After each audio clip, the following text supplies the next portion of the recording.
19 June 2010 সাল একজন agent sniper দিয়ে টার্গেট করে হামাস কমান্ডার মাহমুদুল আল মাহবুবকে এবং তাকে মেরেও ফেলে। কিন্তু তাকে টার্গেট করার আগে তাকে অনেক দিন ধরে দুইজন এজেন্ট ফলো করছিল। এমনকি পুলিশ জানায় এই এজেন্ট দুজন এই হামাস কমান্ডারের রুম নাম্বারও জেনেছিল। তারপরেও কেউ টেরই পায়নি আসলে এই দুজন এজেন্ট ছিল ইসরায়েলের মোসাদ এজেন্সির সিক্রেট এজেন্ট।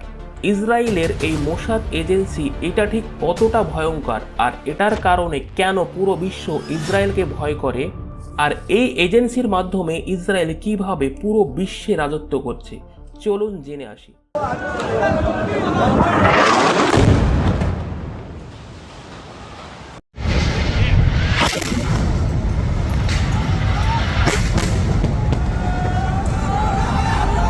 أكيد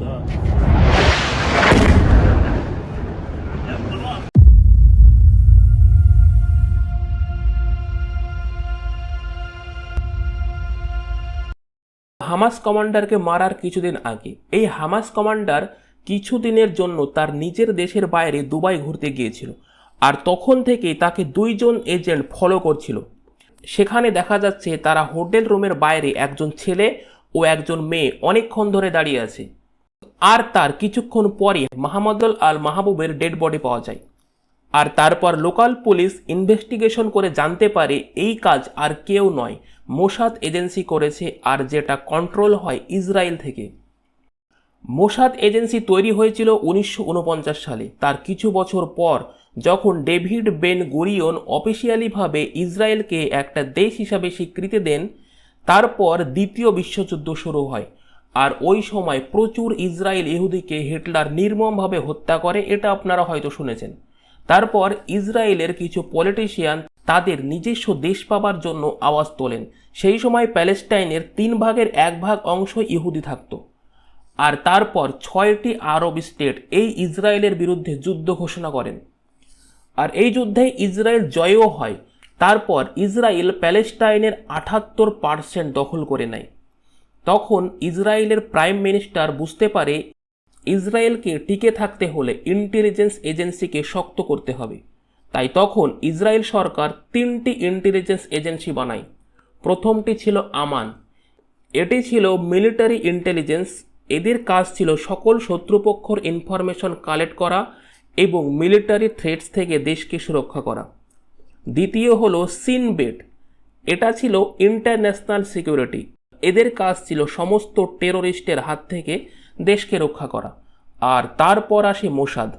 এটা ছিল ফরেন ইন্টেলিজেন্স। এটার কাজ ছিল দেশের বাইরের বিপদ থেকে দেশকে রক্ষা করা। যেমন কোনো টেরোরিস্ট যদি দেশের বাইরে থেকে ইসরায়েলকে ক্ষতি করার চেষ্টা করে, তাহলে তাকে খুঁজে বের করা এবং তার খেল খতম করা। এই এজেন্সিতে জয়েন করার জন্য স্পেশাল কোয়ালিটি লাগতো, মানে এমন কিছু অ্যাবিলিটি লাগতো যেটা স্পেসিফিক সবার কাছে থাকে না। এরপর মোসাদের কাছে মোট 7000 জন এজেন্ট আছে, আর এটা এখন পর্যন্ত দুনিয়ার সবথেকে বড় সিক্রেট এজেন্সি। কিন্তু আজ পর্যন্ত এই 7000 জন এজেন্টের নাম কেউ জানে না। তারা তাদের কাজ একদম সিক্রেটলি ভাবে করে থাকে।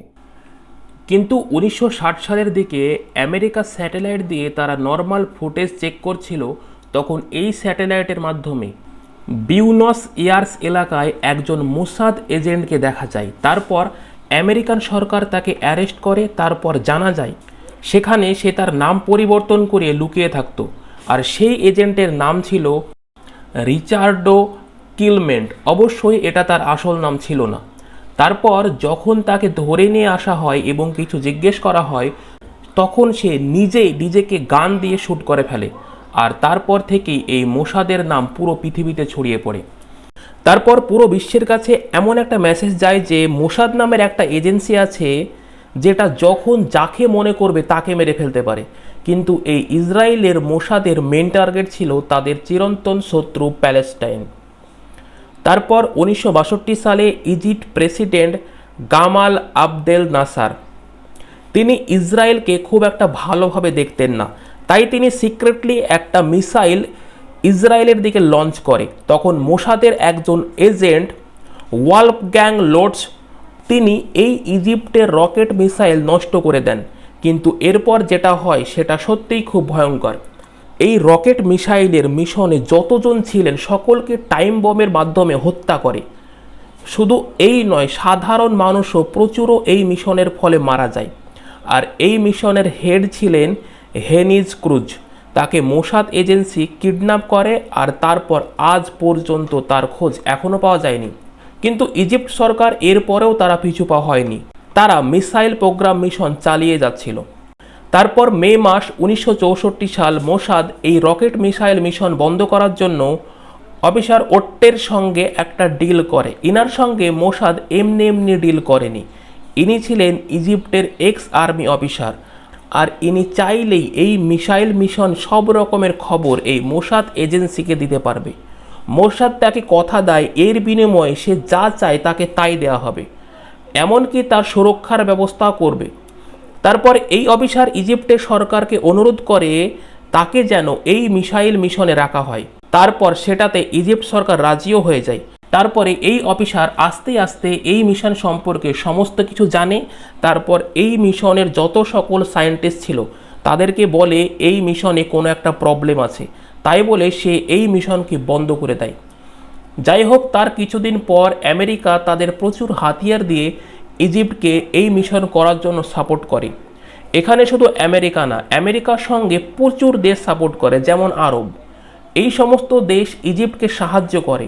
তারপর দ্বিতীয় বিশ্বযুদ্ধের সময় সবচেয়ে দ্রুতগামী যুদ্ধ জাহাজ MiG-21 ইসরায়েলের দিকে লঞ্চ করে দেয়। এবার ইসরায়েলের কাছে এমন কিছু ডিভাইস আছে, এগুলোর মাধ্যমে যদি কোনো বিপদ সংকেত হয় তাহলে আগে থেকেই সেই ডিভাইসের মাধ্যমে অ্যালার্ম বাজতে থাকে। আর এই অ্যালার্ম বাজার পরে মোসাদের পক্ষ থেকে অনেকগুলো যুদ্ধ বিমান লঞ্চ করে। আর তারপর এই যে MiG-21কেও ধ্বংস করে দেয়। তারপর মোসাদ ইরাকের একজন এক্স আর্মি অফিসারকে রাজি করায় তাদের দলে আসার জন্য, আর তার নাম ছিল মনির রেডফা।